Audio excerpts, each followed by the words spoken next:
Hi అండి. Already నేను మీకు 'అప్నా' గురించి చెప్పాను. ఇంకొంచెం క్లియర్‌గా చెప్తాను చూడండి. హిందీ టు తెలుగు. ఓకే. अपने पति के लिए सीता राम के साथ जंगल गई. अपने पति के लिए for her husband Sita Ram के साथ जंगल गई. Sita went to forest for her husband Rama. Sita తన భర్త రాముడి కోసం అడవికి వెళ్ళింది. సీత తన భర్త రాముడి కోసం అడవికి వెళ్ళింది. ఓకే. తర్వాత సెంటెన్స్ సెకండ్ వన్. అప్నే స్వార్థ్ కే లియే. అప్నే స్వార్థ్ కే లియే తన స్వార్థం కోసం. కైకేయినే రామ్కో జంగల్ బేజా. కైకేయినే రామ్కో జంగల్ బేజా. Kaikeyi sent Rama to forest. Kaikeyi ने राम को जंगल भेजा. Kaikeyi sent Rama to the forest. Kaikeyi రాముడిని అడవికి పంపించింది. దేనికి? తన స్వార్థం కోసం. దాని హిందీలో ఎలా చెప్తారు? అప్నే స్వార్థ్ కే లియే. అప్నే స్వార్థ్ కే లియే. తన స్వార్థం కోసం అనే సందర్భం వచ్చినప్పుడు మనం ఇదే వాడాలి. ఎవరైనా సరే ఇదే వాడాలి. ఓకే. తర్వాత థర్డ్ సెంటెన్స్. अपनी पत्नी सीता के लिए.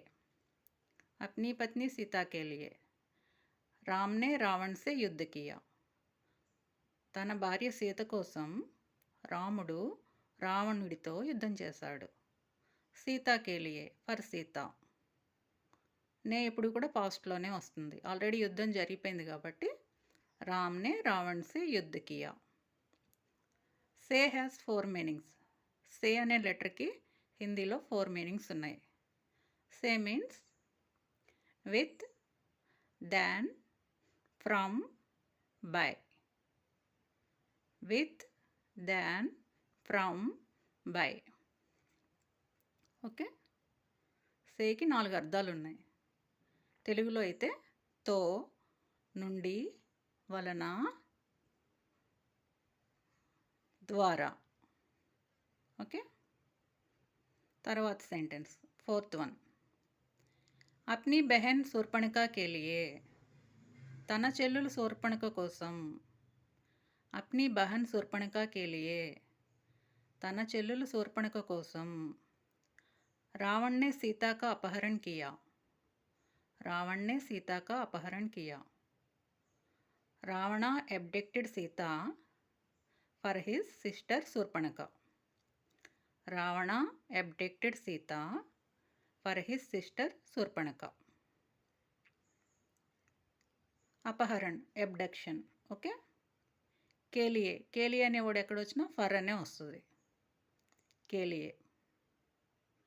కేలియే అనొచ్చు, కే వాస్తే అని కూడా అనొచ్చు. కేలియే ఆర్ కే వాస్తే అంటే ఫర్. అప్నీ బహన్ శూర్పణఖ కే లియే रावण ने सीता का अपहरण किया. Ravana abducted Sita for his sister Surpanaka. Okay. Kiya means past tense of karna. Kiya means past tense of karna. Kia అనే వర్డ్ ఎక్కడొచ్చినా అది కర్ణాకి పాస్ట్ టెన్స్. కియా అనే వర్డ్ ఎక్కడొచ్చినా అది కర్ణాకి పాస్ట్ టెన్స్. కర్ణ అంటే చేయడం, ఒక పనిని చేయడం. ఏక్ కామ్ కరో, ఒక పని చేయి. మనకన్నా చిన్నవాళ్ళైతే ఏక్ కామ్ కరో, ఒక పని చేయి. మనకన్నా పెద్దవాళ్ళైతే ఏక్ కామ్ కీజియే. ఏక్ కామ్ కీజియే, మీరు ఒక పని చెయ్యండి. తుమ్ అప్నా కామ్ కరో, నువ్వు నీ పని చేయి. మై అప్నా కామ్ కర్తా హూ, నేను నా పని చేస్తాను. You do your work, I do my work. तुम अपना काम करो, मैं अपना काम करता हूँ. Okay, understood?